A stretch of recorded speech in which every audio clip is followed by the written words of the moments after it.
Thank you. Thank you for this wonderful welcome in Pune.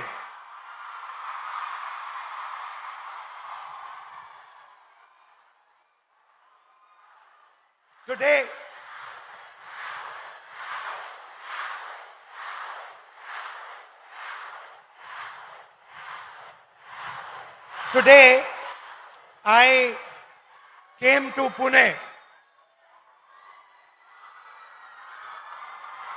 not to give you a lecture, not to tell you what I think, not to talk politics to you, but more to allow you to express yourself, to say what you feel, to say what you think.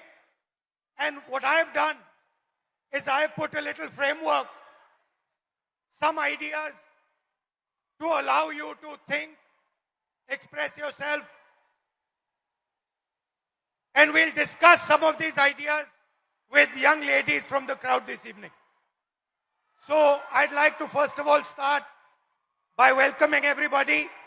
सबका मैं यहाँ स्वागत करता हूँ और पहली बार शायद मुझे बॉयज कम दिख रहे हैं या दिख ही नहीं रहे हैं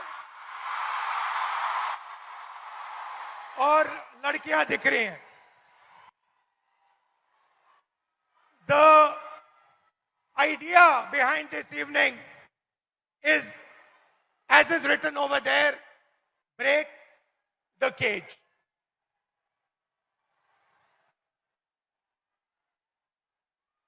I'd first like to remind you of one thing.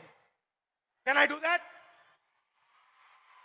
Now, all of you in your lives must have been told many things, nice things, bad things. Many of you must have felt scared. You feel scared sometimes on the street. You do. But I want you to remember one thing. If there's one thing that you remember from this evening, it is this: that every single one of you is unique in this universe.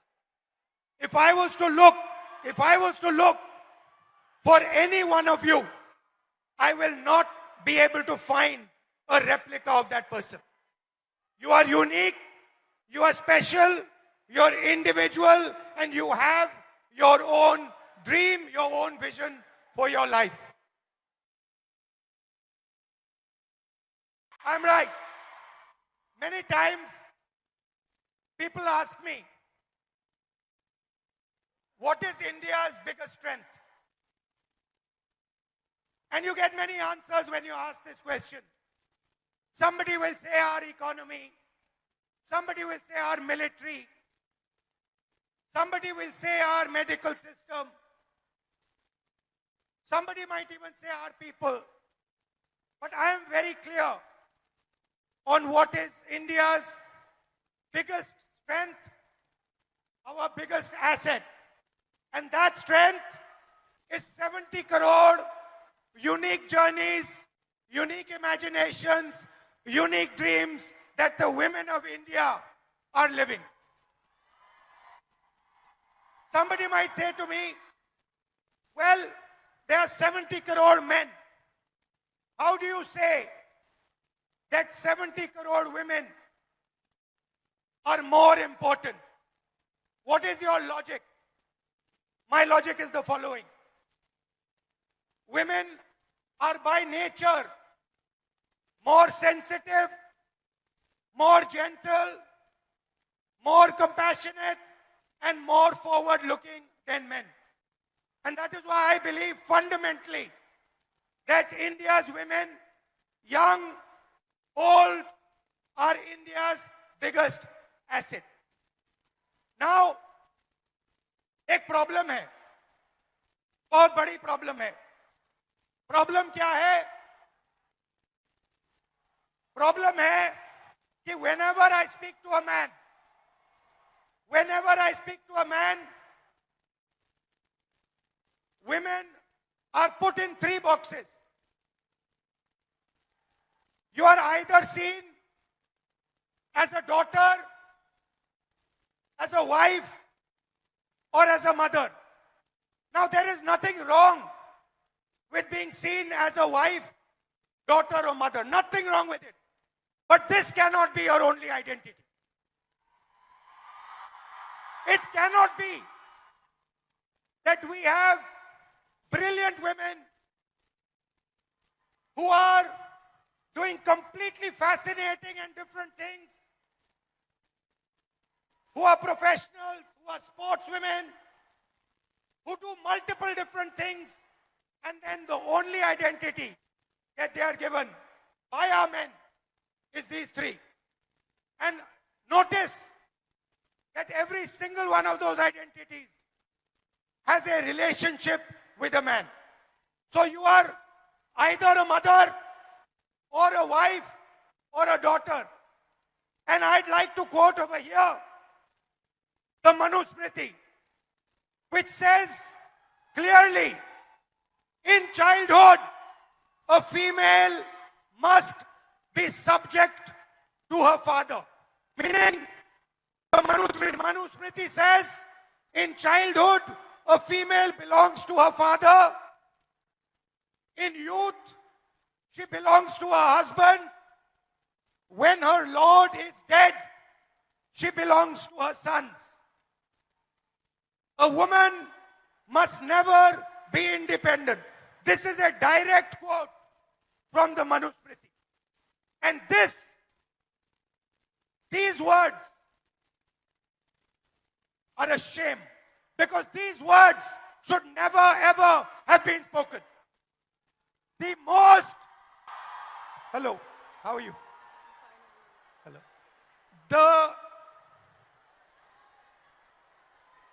The biggest strength of this country is the fact that our women should be independent, should stand for themselves, should believe in themselves. You belong to nobody. You do not belong to anybody except yourself. You have a relationship with your father. You have a relationship with your brother. You have a relationship with your husband. You have a relationship with your son. But you do not belong to them. You belong to yourself. And I'd like to listen to you. Hello, थोड़ा आपका opinion सुनना है. थोड़ा परिचय कीजिए अपना. Yes. Hello, I am Advocate Rama Prasad Zavre. I have recently graduated. I'm a lawyer and I will be pursuing masters after this. I have noticed in the last 5 years that I spent taking my degree that women in my field are subjected to such stereotypes that my classmate would not be. They are given opportunities, networking opportunities, and even cases being handed to them only because they are men and they don't have a family. It doesn't matter if they stay home or not. Also, I have heard from my senior that it is a waste spending money on my LLM only because after a few years I won't be practicing and I will be raising a family, and it's really sad to see that my degree is just diminished to a point in my biodata. So how, when this happens, when you're in an exam at work and you're being told that you're a second-class citizen, that your degree does not matter, a man's degree matters, your degree does not matter, how does it make you feel inside? What do you want to say to India, to your friends here, about how you feel? Because I'm sure a lot of them also feel the same way. Definitely. I want my colleagues, my teachers, my friends to have confidence in me that I won't need to prove that I have that degree. I studied for it, I put my energy, efforts into it, and I will be successful. I don't think I need to prove it to a man. Because... Now, I like this. She's saying that why do I need to prove it to a man? Why does a woman 24/7 have to prove to a man that she is good enough? Fundamental question. Would you like to say something about that? Hello, my name is Jnaneshwari. I'm from Pune, Maharashtra itself. I completed my master's in culture, media and governance from Jamia University, Delhi. And I lost my father before 3 years. And after that, he got a cancer. After that, there was so much family pressure, society pressure, community pressure. My dad was a sanitary worker. And I had a huge pressure. You have to do the relinquishment certificate. You have to submit the certificate. You will not. If I'm asking anything in a property or in anything, it's like I'm asking for. I'm asking for like. It's not my right. I'm asking for the. घर में जो भी सारी चीजें हैं उसमें मैं हिस्से मांग रही हूँ, हिस्सेदारी मैं कर रही हूँ. As a woman, I'm asking for a हिस्सा. हाँ, और as a like if is any other man, if I have my brother and it's his right. But if I'm asking, it's मैं हिस्सा मांग रही हूँ. If your brother is asking, yes, it's his right. Yeah. And if you are asking, मैं हिस्सेदारी कर रही हूँ घर में. मैं हिस्सेदारी कर रही हूँ. Okay. Yes. Again, now I'm come back from Delhi and like there is a huge pressure for a marriage and guy want a girl who is look fair, educated, healthy, but he doesn't want the girl like me who wants to pursue her career. You're a very beautiful girl. What do you mean he doesn't want a girl like you? Thank you.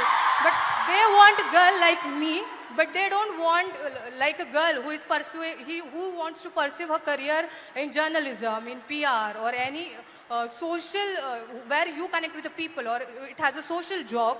They don't want like girl like me. They want 9 to 5 girl who is doing office work. She will come back at 5. She will serve you She will cook for you. She will serve you food and everything. The girl like me who wants to go into the journalism field, who wants to go on the. But why would a man not be proud of a wife who goes out, works, is independent, is living her own vision, her own dream? Why is it that the man is uncomfortable with this idea? Then I think the man or his family would not be able to control on her. But why is this control so important for a man?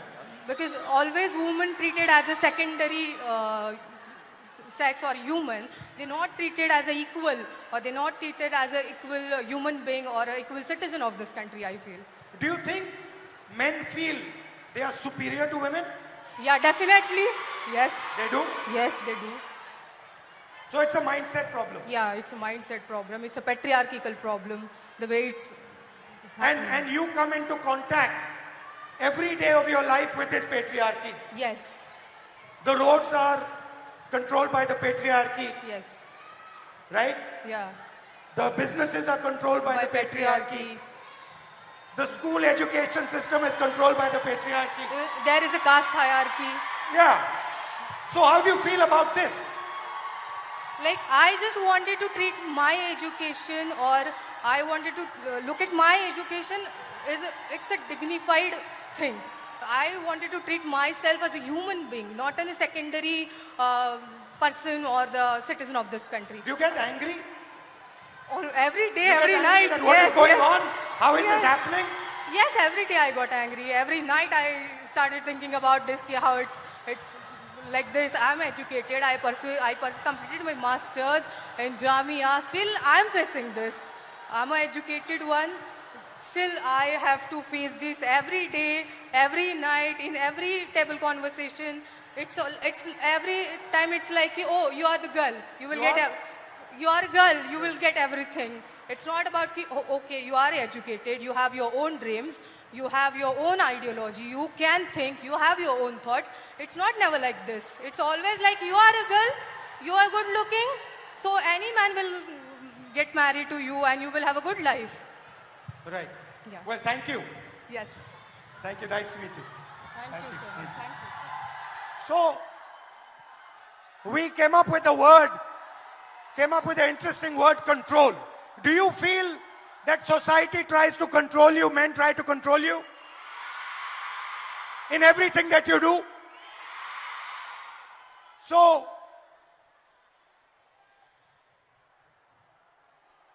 here is a trap. And there are 4 methods of control. And I want to understand from you, have I got this right or have I got this wrong?